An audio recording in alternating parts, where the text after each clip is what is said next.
भारत पाकिस्तान सामन्याच्या निषेधार्थ ठाकरेंच्या सेनेचं ठिकठिकाणी आंदोलन। पंतप्रधान मोदींना सिंदूर पाठवत भारत पाक सामन्याचा निषेध, तर काही ठिकाणी टीव्ही फोडत निषेध व्यक्त। उद्धव ठाकरे संजय राऊतांचा राष्ट्रवाद हा ढोंगीपणा। आधी आपल्या पक्षातील मिलिंद नार्वेकरांना क्रिकेट समितीतनं पायउतार करा।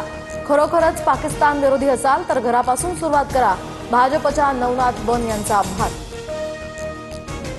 खेळाकडे खेळाच्या दृष्टीने पहा, कोणताही मुद्दा भावनिक करू नये। वेळ मिळाल्यानंतर भारत पाक मॅच पाहणार। अजित पवारांचं वक्तव्य, तर अजित पवार असे बोलत असतील तर त्यांच्या अंगात पाकड्यांचं रक्त, राऊतांची टीका। भारत पाक सामन्यावरून टीम इंडियाच्या ड्रेसिंग रूममध्ये सुद्धा बहिष्काराचे वारे। एका इंग्रजी दैनिकाचं वृत्त, सामन्यापूर्वीच्या पत्रकार परिषदेला खेळाडू प्रशिक्षकांची गैरहजेरी। आम्हाला वाटले नव्हते की आम्ही भारत पाक सामना खेळणार आहोत, सहाय्यक प्रशिक्षक यांची प्रतिक्रिया। अमेरिकेत असल्यामुळे आयसीसीचे अध्यक्ष जय शाह भारत पाक मॅचला अनुपस्थित राहणार, तर बीसीसीआयचे हंगामी अध्यक्ष राजीव शुक्ला उपस्थित राहण्याची शक्यता।